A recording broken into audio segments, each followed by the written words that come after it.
Good morning, everybody. We're going to start in just a minute. It looks like there's 8 folks on, so we'll hang on doing any introductions until we see if there's more folks coming. And we have about 27 signed up for the webinar this morning, so we'll wait just another second and let folks make their way here.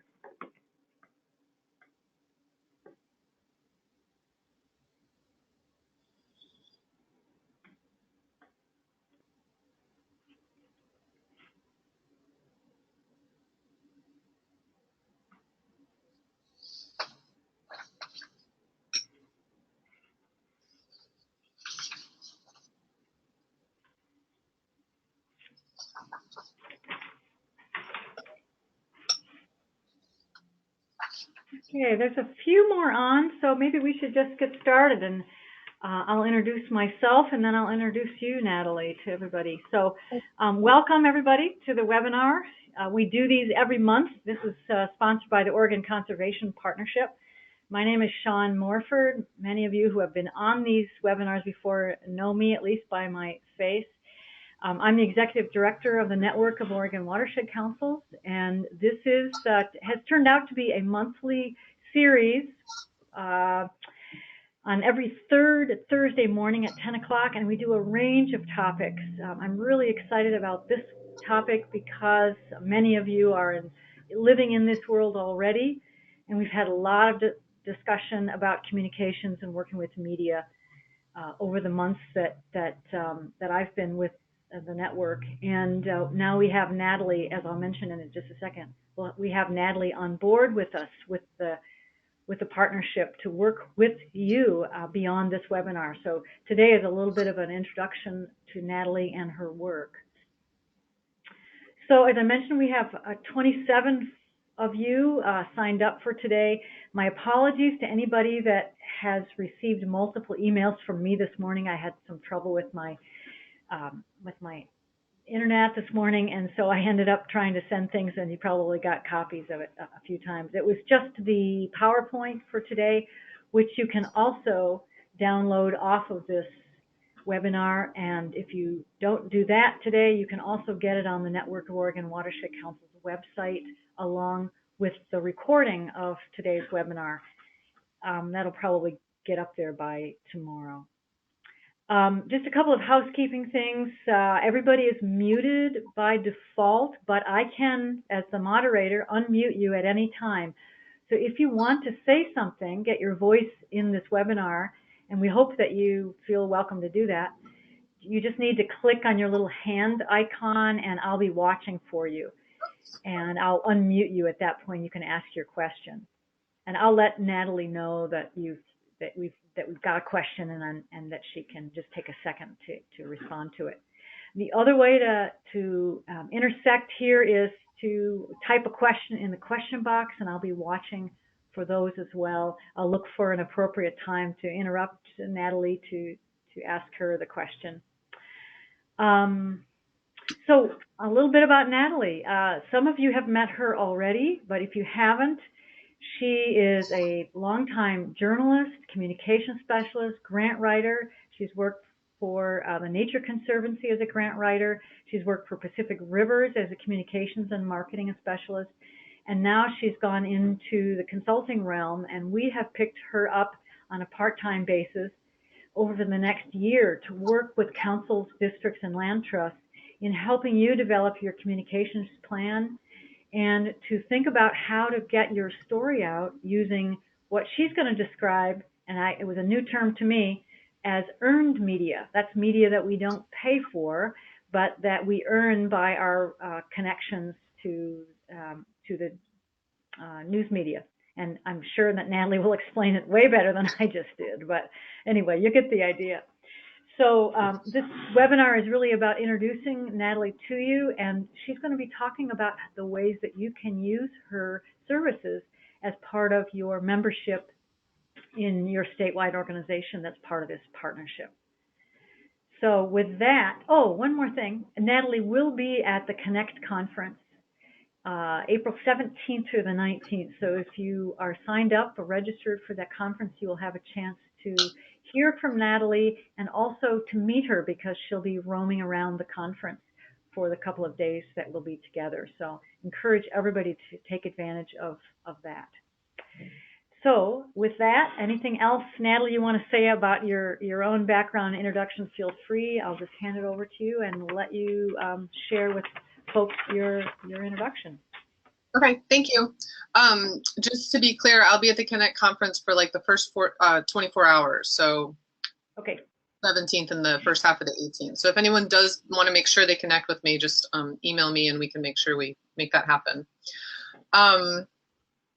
So this is about, thank you, Sean, for your introduction. And I'm really excited to talk to you guys today. This is about telling your story to journalists, the why and the how. So let's see.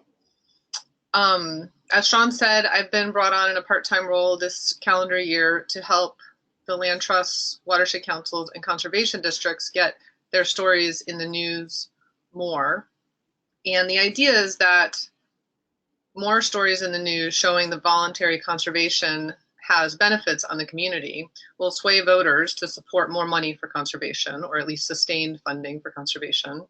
But also the goal is that we will make sure those pieces of media get shown to decision makers like legislators, county commissioners, etc., showing again the value of voluntary conservation and the benefits it's providing to their communities, and hopefully be able to convince them to sustain support for investments in conservation. So this is kind of the arc of how it works. If you have a story, I'll help you approach a reporter to figure out which reporters and how to approach them. Hopefully it gets published. It could also be an opinion piece, like an op-ed or a letter to the editor, or maybe we ask them to write an editorial. And then we show it to a decision maker or a voter, and then ultimately, hopefully, there is more money or at least sustained funding for conservation in the future. Also, if you have questions along the way, it's totally fine to raise your hand and interrupt me. That's Sean will find a place to stop me. So the different types of media are paid. That's probably obvious. It's advertisements, billboards, or Facebook ads, or anything you pay for to get published in something else, like that's not your own website. There's owned media, so that would be your website, your newsletter, annual reports, anything that you publish and have total control over. There's social media, which also pretty obvious: Facebook, Twitter, Instagram, LinkedIn, all of those, Snapchat, all of those platforms are social media, so you have some control but not total control. And earned media, which is what we'll be talking about today, that's when you convince someone else to write about or publish something about your organization or your work. So for short, it's PESO, P-E-S-O, and today we'll be talking about earned media.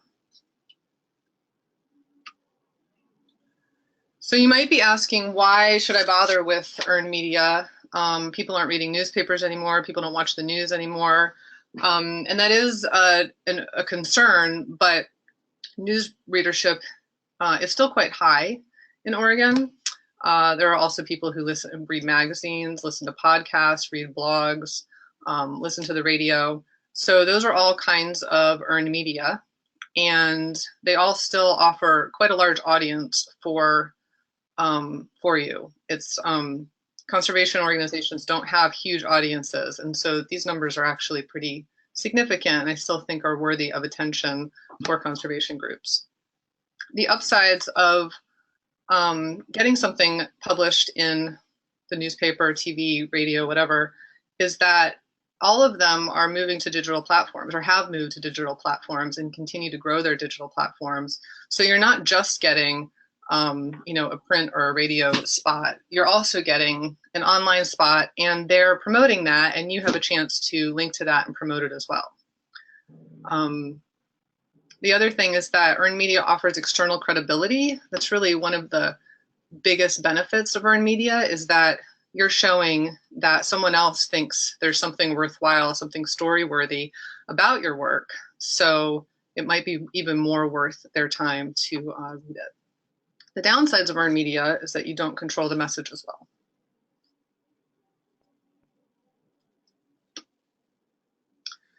The other interesting thing about newspapers is that millennials actually do read newspapers. They just read them online. They also still a little bit watch the news. They just watch it if it's online. So from that perspective, let's see, compared to previous decades, young readers now account for a greater percentage of newspaper readers. Again, it's mostly online reading. And millennials make up 25% of the US population and now represent 24% of the total monthly newspaper readership. And sorry if that's unclear, that 21 to 34 is their age. So there's still a pretty significant percentage of newspaper readership, and they consume news in other ways online as well. So if you've decided that you do want to tell your story to the news, first you need to understand what is news. I think a lot of organizations just don't realize what newspapers and journalists are actually interested in and why. And it's not, some of it's a little bit of, you know, magic and hard to explain decisions by editors and journalists, but there is a general basis for what they decide news is. So the first thing is that news is timely. It's new, it happened recently. You can say yesterday, last week, tomorrow, or there's some sort of event that can be pegged to a time frame that was recent. Another possibility that would make it news is if it's unusual. Perhaps it didn't happen recently, perhaps it happened a while ago, or perhaps it happened over a long period of time, but was it something really unusual? Were there people involved in your project who aren't usually involved? Were there activities happening that are somewhat out of the ordinary or that people wouldn't expect? Was there an unusually large amount of money donated or granted? Were there an unusual number of people that came to an event or were interested or have contributed in some way? Those are all things that can help boost the newsworthiness of your story. Another question is it interesting or significant? Is there an interesting person or a significant person involved? This would be like where famous people get involved. And even if they're not famous, maybe it's just somebody really well known and significant in your community. Are there interesting places and species involved? I think that, you know, one of the reasons salmon gets covered so much is that salmon are a very significant species for our region, and it can be frustrating because they overshadow a lot of other conservation work going on, but that's why it's newsworthy, is because salmon are so significant. And then the fourth question is it about people? I think that conservationists are evolving to bring people into their stories more, but in many times it's hard to figure out what is the people angle, who are the people involved, and how can we boost their presence in this story, and that will make it more newsworthy as well, because humans are social. We can't help it. We're just, excuse me, programmed to care about other people, be interested in what's happening with other people. So let's look at two examples I recently worked on for the Oregon Conservation Partnership. Again, the goal was to elevate stories from organizations involved in the partnership, either land trusts or conservation districts or watershed councils, and show the public and decision makers that voluntary conservation is working and benefiting our communities. So this is, let's see, at the end of December, the Pacific Forest Trust had finished the last piece of a deal to buy Mount Crest Working Forest in Southwest Oregon. And the background is that they had emailed us in January 4th telling us they'd close on December 29th, which ideally we would have planned ahead a little bit more for that date, but you know, that opportunity wasn't there, so we could still ride this though. There are about 1,771 acres near Ashland owned by the Parsons family, so it's a pretty significant number of acres. It was the first working forest easement funded by OWEB. It includes part of the Pacific Trail, connects to significant public lands. It was a $3.4 million project. And so, given these bullets, the question, the filter we need to screen this through, is it new or unusual or interesting and significant or about people? And the truth is, it's all of those things. If you just have one, you might still have news, but if you have multiple, it's going to be more newsworthy. So yes, it happened recently. It's a big property, so that's pretty significant and, you know, a little bit unusual. Property is owned by people, and the main property owner involved is fairly charismatic. Oh, there's my next point. It includes part of the Pacific Crest Trail, which is significant for a lot of Americans. Connects to federal lands, again, that's significant. And the first working forest easement funded by OWEB, so it's unusual from a funding perspective. And it was a lot of money. So I'm sorry, I think I went a little too far. No, that's right. So we decided it was newsworthy. How were we going to get it published? The strategy we decided to go with was to put the most attention into the local reporter, because in that area there is a local reporter who covers the outdoors. Not everybody has a reporter in their local paper focused on the outdoors, but amazingly they do still. And then also send the information. So really focus on him and give him a heads up, but then also develop a press release that you send out to other newspapers, just in case other newspapers would be interested in covering it.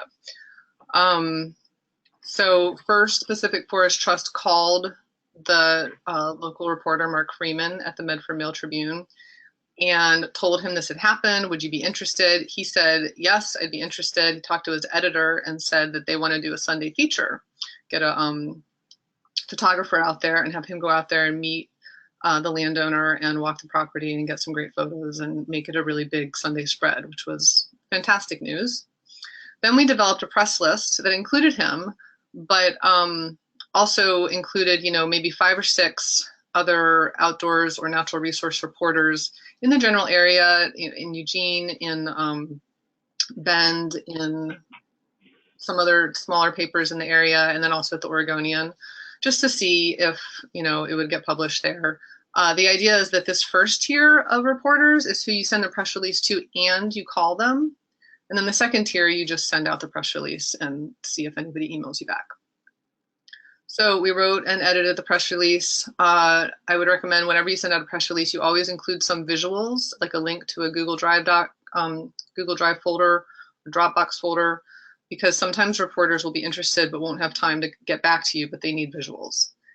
And then Pacific Forest Trust, they sent out the press release, and then they also called the individual reporters that they wanted to make sure saw it, and they continued to keep in touch with the local reporter. And it did get a great article in the Medford Mail Tribune. None of the other local papers, you know, none of the other Oregon papers were interested in it, but this seemed like still a good result for the effort. We had great photos. He wrote a great article, and some people, you know, some people who read it actually contacted Pacific Forest Trust to follow up with them and say, "Congrats, this is great." So it offered them quite a lot of exposure. And it also was published on the Medford Mail Tribune's Facebook page, and there were something like 20 likes and 11 shares. So that's pretty significant for us, you know, conservation group, to have that kind of exposure on social media too. Pacific Forest Trust doesn't usually get quite that much activity on social media. But then we noticed that more was happening. So a bunch of other papers started picking it up. What happened was the Medford Mail Tribune put it out on the AP wire, and potentially other wires. There's some other smaller wires too, but the Associated Press, they can put out anything they want on there, and then other newspapers can bring that material in and publish it themselves. So the Seattle Times published it, the Oregonian published it, the San Francisco Gate, which is the San Francisco Chronicle online version. US News and World Report put it on their website. We had the Spokesman Review, the Idaho Statesman, and then, so we had 10 that were from Oregon, Washington, Northern California, which kind of made sense. Then we had this great US News and World Report online post. And then there were 14 newspapers east of the Rockies that picked it up, which we thought was really interesting. It was hard to figure out right away why they would be interested in it, but in talking to more people, it seemed like, and first of all, the writing was good and the photos were great. I think it's a great headline. It's positive news. So, you know, there's all this negative news in the world, editors are always looking for something interesting and positive to put in their newspapers or TV news also.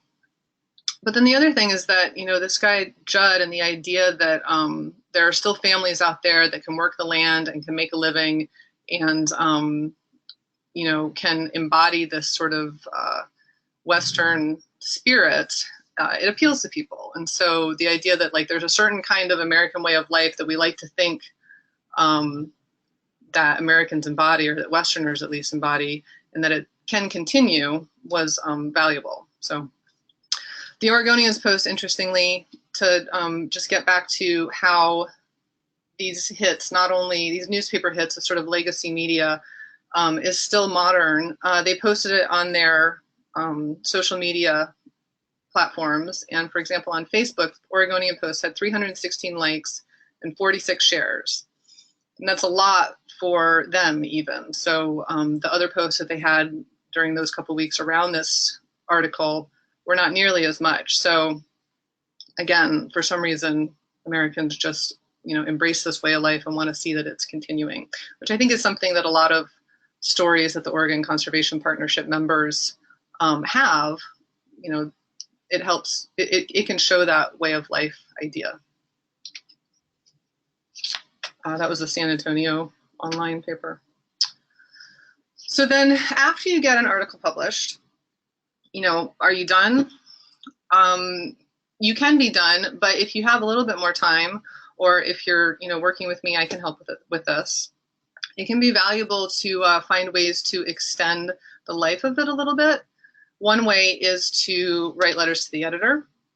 So you can have, for example, one of your supporters, or, if you weren't quoted in the article, maybe you or a partner or something like that writes a letter to the editor saying, thank you so much for this article. This is great. It shows how voluntary conservation is such a benefit to our community, or something like that.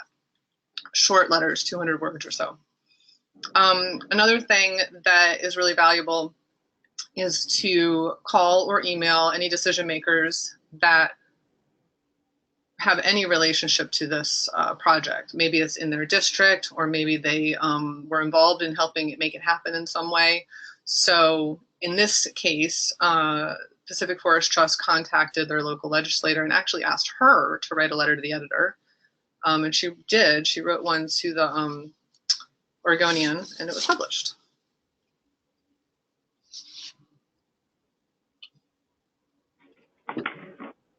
So the next one is about the Oregon Agricultural Heritage Program. Does anyone want to ask any questions yet, or? Yes, there is a question. Just a moment, I gotta find it. Okay. Let me get back with you. Okay. The next article that we worked on. Yeah, I'm sorry. Can you please say again how the story was shared with the AP? Sure. So you don't have, the newspaper that publishes the story, that they own the rights to that story, but they are members. Usually, many of them are members of the Associated Press, and so they actually post it on the Associated Press wire. And newspaper editors are constantly, all over the country, the world, are constantly reading the wire. And there are different companies that run wires. There's Associated Press is the biggest one, but there are a few others like Reuters, United Press International. There are some other smaller ones, but they put it out. So sometimes Associated Press publishes their own articles and put it on the wire.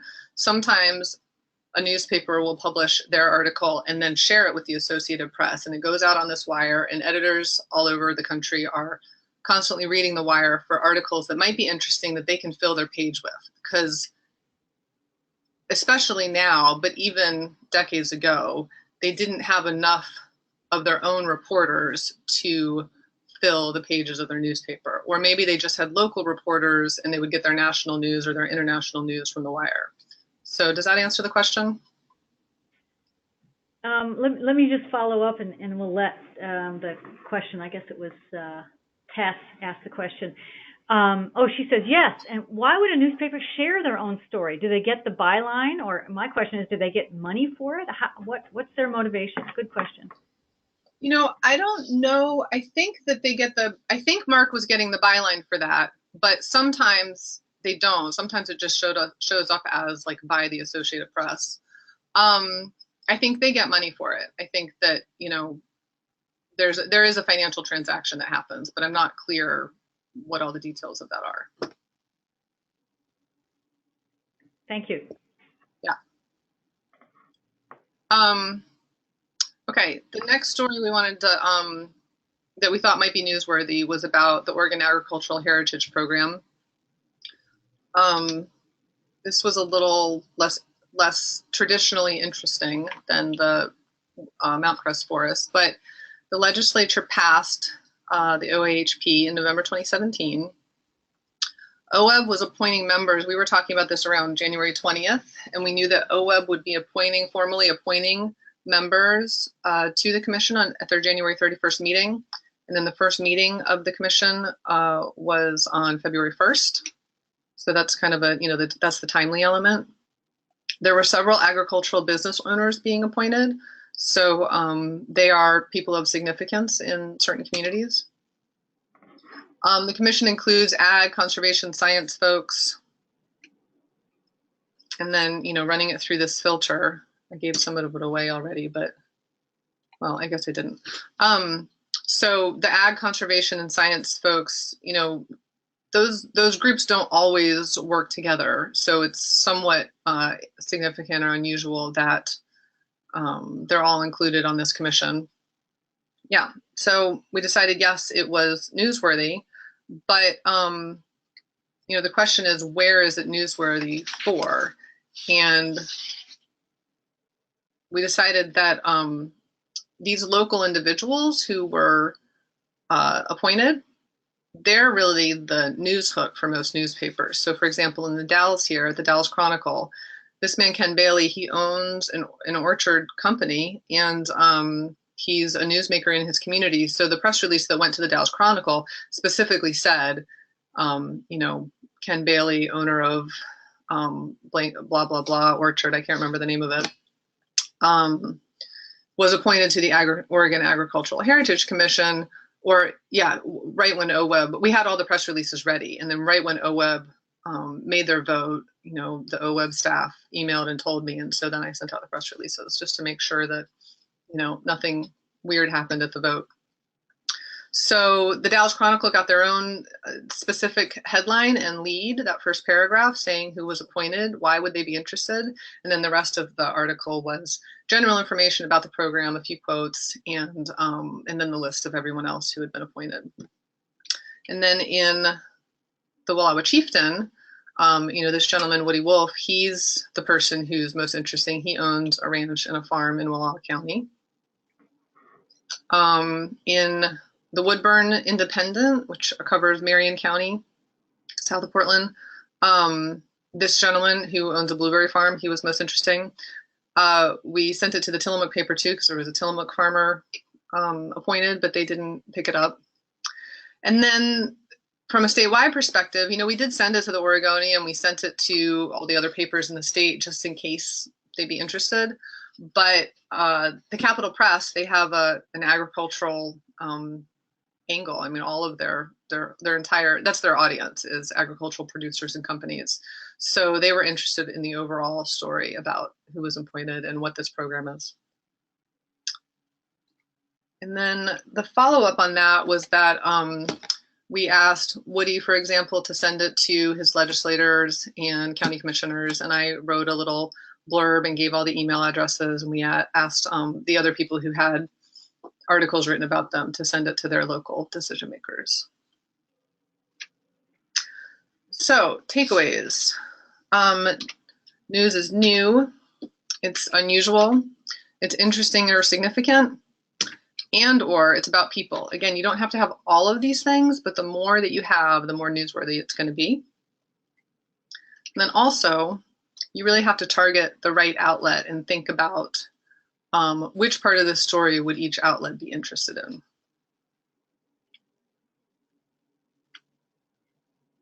So finally, for discussion questions, you can ask anything you want, but I was also wondering in general if you guys have used earned media as a strategy, or maybe earned media has just kind of come to you sometimes, just reporters calling you, which is also useful. So you can take that little poll and we can see what you think. And then also we can talk about, are there certain strategies that you've noticed have worked or certain stories that have been really interesting? Do you have any idea why? And do you have any examples? Sometimes it's hard to see the outcome from earned media. Like you don't get to see, you can estimate how many people read it or saw it online, that sort of thing. But the next steps, what did they do after that? It's really difficult to track. Some people have anecdotes that, oh, this got published in the local paper and so came into our office saying they saw it and they wanted to volunteer and et cetera. But those are pretty few and far between that you get that actual connected link to see what happened. So it looks like most of the votes that are coming in are in. It looks like 82% of you said yes. 9% said they weren't sure. Okay. And I guess the other thing I'm supposed to, make sure you understand is that this year, if you want, first of all, if you have a story that you think is newsworthy and you want help telling it, I would love to be involved because that is what I'm being paid to do this year. So if I can help you make sure that you pitch it in the most logical way to reporters or find the reporters that would be most interested, I would love to help with that. I can help you write press releases. I can help you, I can help craft your quotes if you want some help with that. I can help with the follow-up in terms of who might be interested in seeing the article and how to best present it to them. These articles can also help with, if you want to meet with a certain legislator or a certain decision maker that you don't have a good relationship with, you could use it as an entree, a phone call to a staffer or an email saying, I wanted to make sure you saw this. I'd love to get together and talk to you about it. So it can be a tool that way too.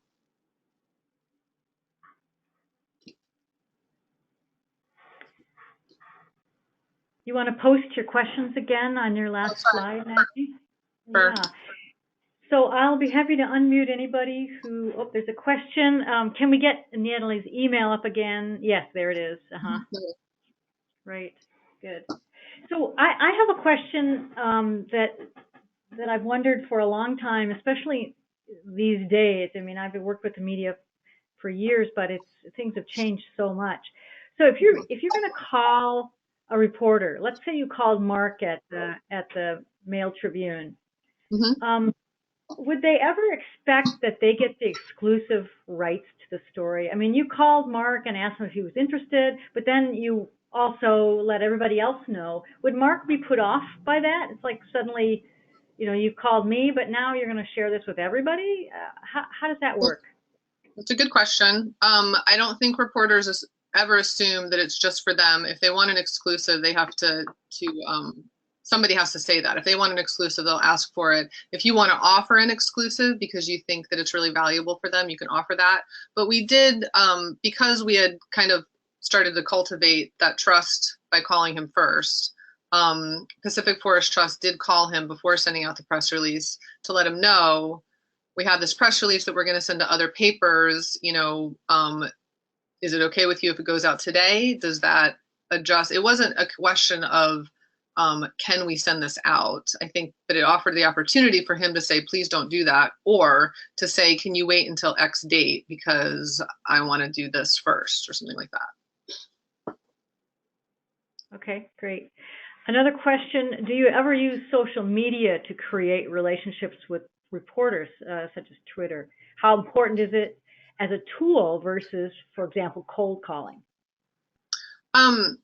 It can be a very useful tool if you are already on Twitter and have the time to, start doing that. And especially, I think it can be especially useful if you have like one or two reporters locally that you want to cultivate. That can be great, sharing their tweets, reading what they're posting personally and professionally. To see what they're interested in. You can get to know them a little better and they can see that you followed them and who you are and things like that. So yeah, I think it can be really useful if you focus in on just a handful of people, of journalists, and just in terms of your time. And yeah, if you're already on Twitter, anyway, sure. Great. Other questions, comments, stories, experiences? I have another question while people are thinking about it. So Okay. the Oregonian we used to think of as a statewide newspaper, so that everything, no matter where you are, you would contact your local paper, but then you'd also let the Oregonian know. Mm-hmm. So is that still the case? And maybe the same question applies to the Capital Press. That's a statewide organization that's likely to be interested in all of our stories. Yeah. So do you already automatically send to Capital Press when you're sending it to your local, or what do you think? Yeah, I would always send it to those newspapers. I wouldn't expect much from them, unless, you have a particular reason to, like the Capital Press with this agricultural heritage program. I think that was especially interesting to them because it was so ag focused and it was a bit of a different angle in terms of ag heritage. But yeah, I would always send it to the statewide reporters. I just would think about your strategy before you spend any time following up with them, like calling or, sending follow-up emails. Only do that for reporters that you really think should have a reason to be interested. Okay. There's a comment and a question, Natalie. Love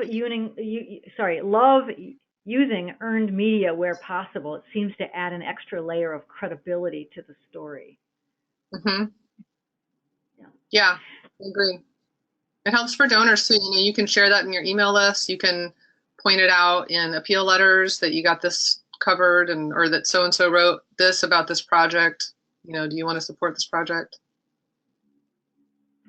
Great.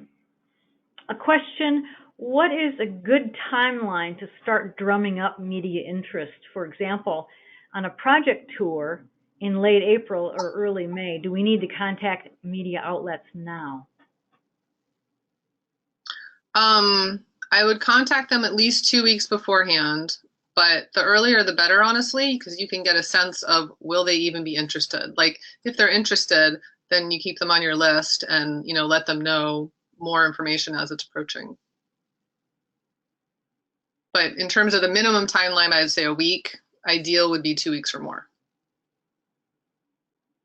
especially for TV. If you want, if you want the visuals, Okay, very good. Does anybody want me to unmute them so that you can tell your experiences of something that worked really well or some lesson learned that you experienced working with news media? While you're thinking about that, I have another question that's come up. You mentioned, you made a statement about if you're not quoted in the article, you can write a letter to the editor. So why did you link those two comments if you're not quoted in the article? It's a good question. I think you could still write a letter to the editor or even a longer opinion piece if you're quoted, especially if you're like the the reason I said that was because I think it offers a little more, people would expect maybe the organization that did the project or was leading the project or was already in the article to write something. If you have someone else that wasn't in the article speaking to it, it shows that other people are watching and reading and think this story is important because. So it just is an additional level of credibility. Okay, great. Maybe one last thing from me, Natalie. I wonder if you can just talk a little bit more about how specifically you can help folks and what your schedule's like, how they reach you. Are you just jam-packed with lots and lots of people asking, or do you have time in your schedule? What are things like for you, and what would it look like if somebody was to call you? You can call me. And by the way, we need to remind folks that the cost for your time is covered. It's not like you're charging them for your time. Right. Yes. The costs are covered. If you want to call me or email me at any point and let me know that something's coming up, I keep, or that you think this might be a story, or ask me, I think this would be a story? I keep a spreadsheet kind of keeping track of ideas for stories and notes about it and what the timeline might be. So I'm happy to talk to anyone at any point about your story ideas. Don't hesitate to call or email. My phone number is on my website if you want my phone number. And we can set up either email discussion or a phone call to just chat about, is this newsworthy? What would the time frame be? That sort of thing. And if I think it's something that I can help you get published, then I'll definitely work with you on how to do that. If I don't think it's likely to get published, I'll probably just, explain why I don't think the media would be interested in it, and that'll be that. But happy to chat with you about it. Great. And I see both your email and the URL for your website are on this slide here that's listed. NatalieBennon.com. Yeah. nb@nataliebennon.com. So if folks want to reach out. So those of you who are on this webinar, you have the inside scoop on having Natalie's time. So please take advantage of it. The executive directors meet with Natalie every month, and she'll ask us for story ideas, but we really don't have as close a connection with the story ideas, obviously, as you do. So you're free and welcome. We encourage you to contact Natalie one-on-one. You don't need to go through us to do that. Mm-hmm. So we're really, really thrilled to have this as part of our grant from OWEB to pay for Natalie's time. So we really want to make it worthwhile and have a very flush year with good earned media. And just one more thing. One thing I'll be doing this spring and the fall, is looking at what OWEB's decided to fund and see if that's newsworthy for a local paper. So if you're interested, if you have a grant proposal that's getting funded, I might reach out to you, or you could also reach out to me to talk about whether there are earned media opportunities there. And the other thing is, I really enjoy ghostwriting opinion pieces. So if you have an idea for something that you want to see in your local paper that you think is either timely now or might be timely in the future, in terms of like fire season is coming up, are there things you're doing in your landscapes that are relevant for that, and you should maybe talk about and say, hey, fire season is coming up, but these are all the projects we're doing, and this is why it's important for our community. That could be a good hook, or drought, or anything that you can think of that's timely. We can talk about how to maybe get that in the paper by you submitting an opinion piece. Wonderful. Great hint. Good. All right, I'm not seeing any other questions. I'll just hold things open here for a second in case anyone else wants to make a comment, a question. I can unmute you, or you can type it in the question box. And if not, we will close off the webinar and let people contact you one-on-one, Natalie. I'm sure that people have taken your email address down and going to have a look at your website. You also have a blog, don't you, with regular information? You want to talk about that really quickly before we? Sure. You can sign up for my blog. I don't usually post more than once I post about once a month and send out an email if I have a new post, and it just has general communications tips, or my philosophy on communications angles, different communication ideas. So maybe there would be something useful for you. And I also, I do grant writing, and I do communications planning, things like that. Okay, great. We have one comment thanking you, so that's great. Thanks. And don't forget about the Connect conference coming up April 17 through 19. Natalie will be there for the first day and a half of that. And there's an amazing array of sessions this year. So have a look at the OCEAN website, the Oregon Conservation Education and Assistance Network. or the Network of Oregon Watershed Council's website has a link to that. So have a look at the Connect conference, and we'll see you everybody there. Thank you. So thank you so much, Natalie, and thanks for everybody for joining us. See you next month.